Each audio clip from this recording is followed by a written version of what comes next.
Hello and welcome. In this video, I want to try to test some candlestick patterns. And the reason I want to do that is, to me, it's always an urban myth that certain candlestick patterns are superior or strong indicators of reversals. So, I don't know. So I really want to see whether trading on candlestick patterns alone will really improve the win rate in terms of trading stocks. I'm going to use one asset in this specific video. It's the spider. And the reason is that I really do think that if candlestick patterns is indicating any kind of shift in supply and demand or any kind of shift in market sentiment, it should work in any asset. Or it should more likely to work in assets that's more likely to be driven by non-fundamental reasons. So I would just say spider is likely not going to be driven by what a specific company does, which can happen any day. And I would say other assets can be foreign exchange pairs or cryptocurrencies or commodities. But I'm going to test with spider in this specific video. So what I'm going to do is that I will try to use all the candlestick patterns that's available in TALib, which is a Python library. So here I import the library I need, the TALib for the technical analysis, pandas for some data frame handling, and yFinance to download the data. And the data I got from yFinance is going to be a pandas data frame. So yeah.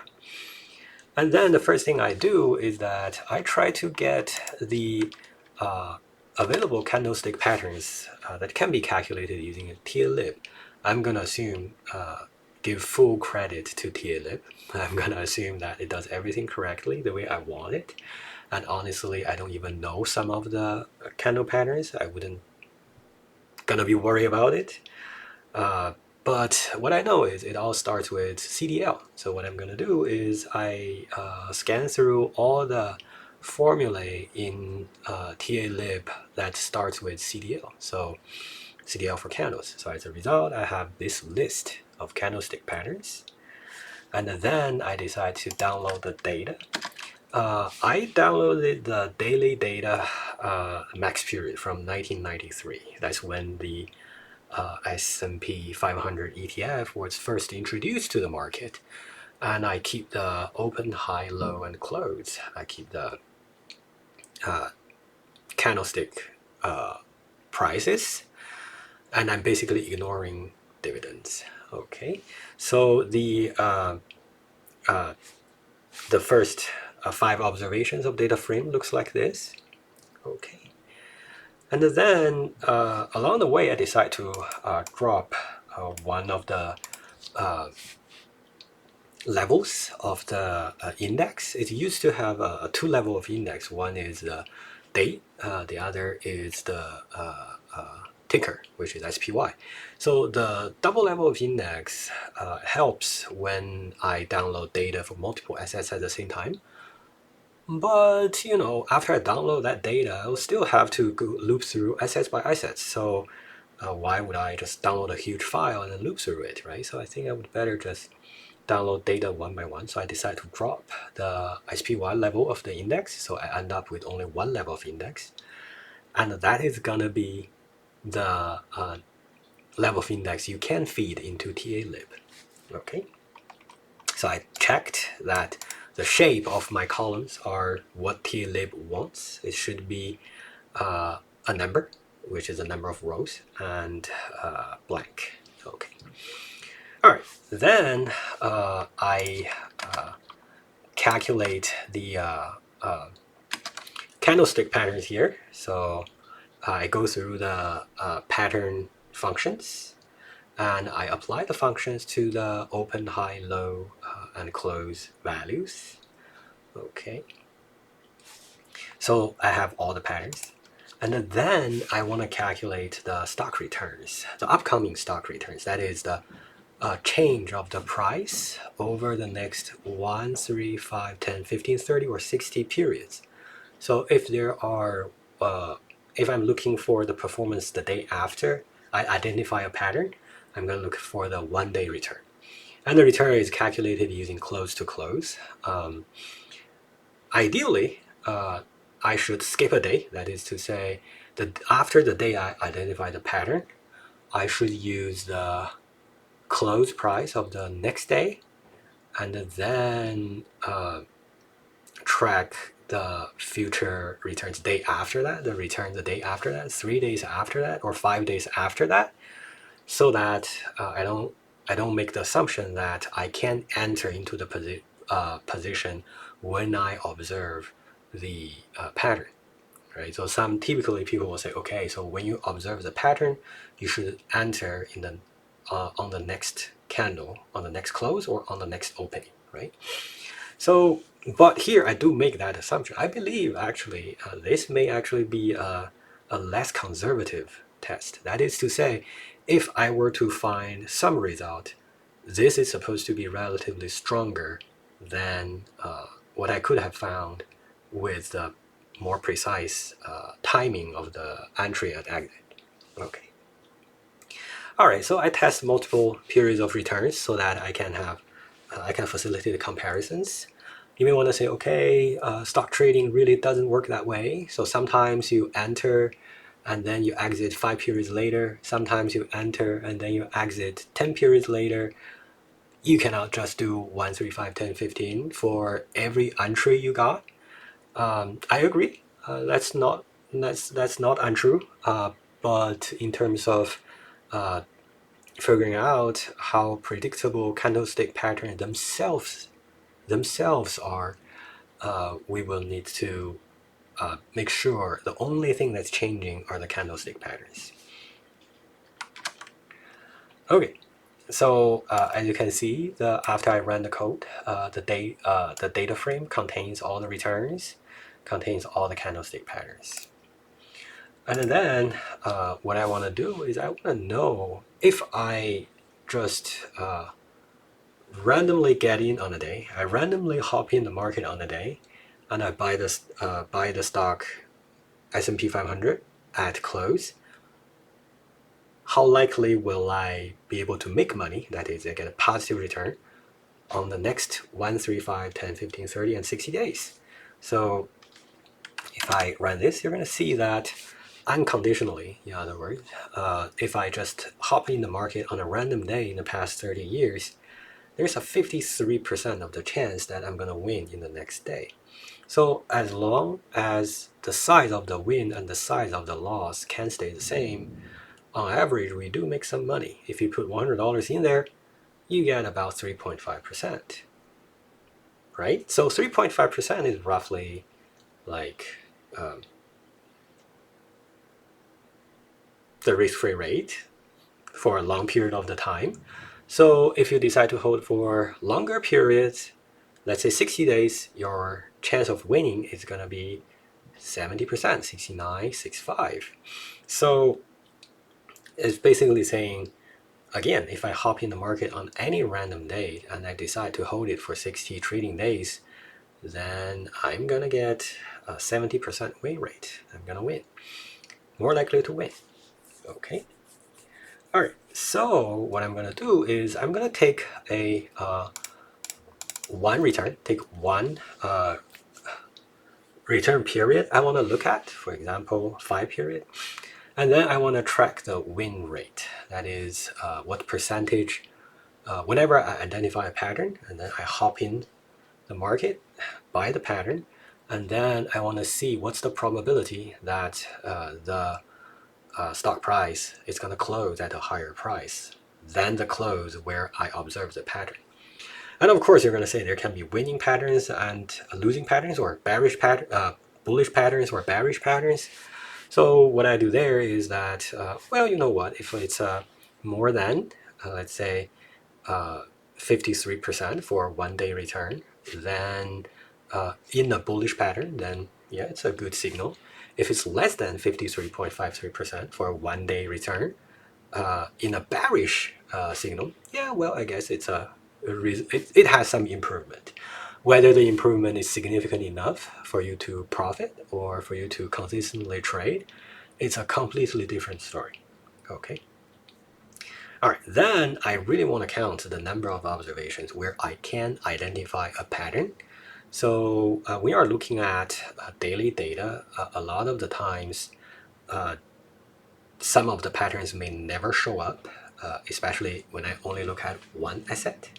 Okay, so if I observe a certain pattern 3 times and I get a 66.67% win rate, it means I won 2 out of 3.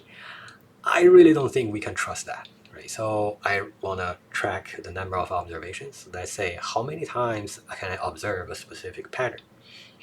And then I'm going to calculate the total wins, total losses, which should add up to the number of observations. And then I'm going to calculate the average returns and average and standard deviations following each pattern. So basically, if we say the win rate is the same as the unconditional win rate, then maybe we can identify some asymmetries in the returns. That is, if I don't observe the candlestick pattern, a specific candlestick pattern, then in the next period, I may get a low return relative to when I do observe a specific candlestick pattern. Okay, so that's what I'm expecting to see. And then I'm gonna summarize all the patterns. So this is summarizing all the patterns, and then I'm gonna create a column in the data to have the pattern so that I can do some analysis on the observed win rate and number of observations. And in the end, I do it for every pattern and I put them in a list and convert it to a data frame and save it as a CSV file. And lastly, I'm printing out the candlestick patterns. Sorry, lastly, I'm printing out the result of the patterns. Okay. Enter. All right, so the calculation is done. As you can see, I do have some numbers. So, for example, if you look at this, I'm tracking 5-day returns, right? So here, win 5. So what's going on is if I observe this pattern as a bearish one, it's negative 100, so that's how TA-lib works. If it's a bearish pattern of this specific one, my win rate is 50% only, right? So it means it's gonna be worse than the unconditional one, which is 57.81%. So what does that mean? That basically is saying that if you wanna avoid some losing trade, you shouldn't enter into this pattern when it's supposed to be a bearish one. Okay, but if you look at the number of observations, there are only 3, right? So there are only 2, so there's no way we really trust this. But that's if you look at the returns, it's also kind of positive for 5 days. And if you look at this average return, it's even bigger than the other returns. So since we observe this kind of pattern so few number of times, we really cannot do anything. So what's down here is that I'm gonna first filter out the patterns that are that has less than 100 appearances, and I want to remove the ones that gives me zeros. In other words, it's like unconditionally I don't observe any pattern. On those days, I don't observe any patterns, right? So I hit enter here. As you can see, I have these patterns. They're not a lot. So these patterns appear more than 100 times. Okay, and they can be bullish or bearish. So if we look at, for the other patterns, they don't appear more than 100 times. I really don't know how much you can trust those patterns, at least on this daily data. So if you look at this specific one, 3 outside. So if the 3 outside pattern says it's bearish, after that, there are 62.5% of the chance that I'm gonna make some money. So in other words, 62.5% of the chance the stock price is going to go up, okay, over a 5-day period. And if I observe a bullish pattern over 5 days, 52.4% of the chance it's going to go up. Okay, so that's basically saying this is completely inaccurate, right? If we are just looking at the candlestick patterns, unconditional of market condition, unconditional of whether it's an uptrend or downtrend, unconditional of anything else, we just look at the candlestick pattern, we're going to say that this candlestick pattern does not outperform a random entry of the market. Okay, and then if you look at this one, it's the same thing. If I predict a bullish pattern, I do not really get anything better than 57%. I got roughly the same as 57%. If I predict a bearish pattern, I got 56%. That means it's supposed to be less than 43%, right? So because 57% you're going to win, 43% of the time you're going to lose. But this one predicts if this one predicts a losing trade, if this pattern predicts that stock price is going to go down, it's actually going to go up 57% of the time. These are just random noises. They don't really make any benefits. So the problem is, if you look at the bearish patterns, a lot of times they actually do better than the bullish patterns in terms of win rate. When it comes to stock returns, they barely matter. And then if we keep going, we just have a limited number of candlestick patterns that we filter. So how about we actually look at the candlestick patterns that has more than 60% win rate. Either if it's bullish, that's here. If it's bullish, it has more than 60% win rate. If it's bearish, it has less than 40% of win rate, which means it's more than 60% of the chance it's gonna go down, right? So I'm gonna rerun this part and then comment this out and run again. Voila, we don't have a lot. But if you look at the number of observations, you're gonna see that we cannot really trust this, right? We cannot really trust this, right? So I still need to filter out the number of observations. I want the number of observations to be bigger than 100%. Run this again, run this again.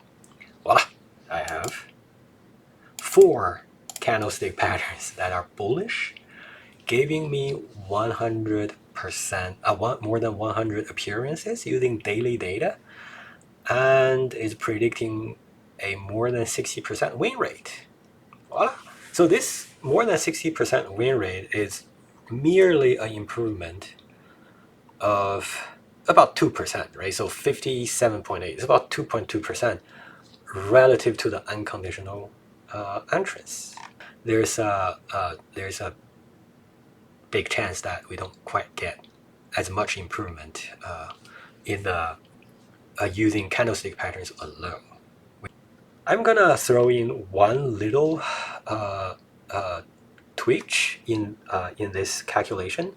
That is, I'm gonna, instead of tracking 5-day returns, I'm gonna try to maybe track 15 days of returns, because when we are looking at daily data, we probably we may be better off if we try to look at a relatively longer period, because a candlestick pattern could form in 3 days, but if we look at the next 5 days, it's slow to realize, right? So let's look at 15 days.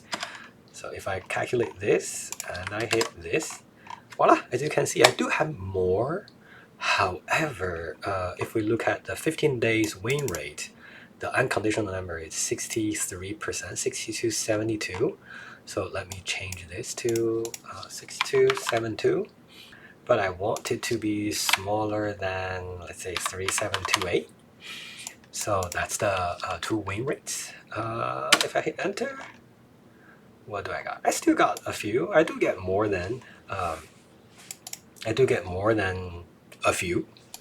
But yeah, here they are, as you can see. It's 63%, 70%, 63%, 63%. Most of these are 63%. I guess maybe this one is gonna be a bigger improvement. Candle, Dragonfly, Doji. All right, thanks for bearing with me. I hope this video is helpful. If there's anything that you believe that's interesting to be tested, let me know in the comment section. See you in the next video.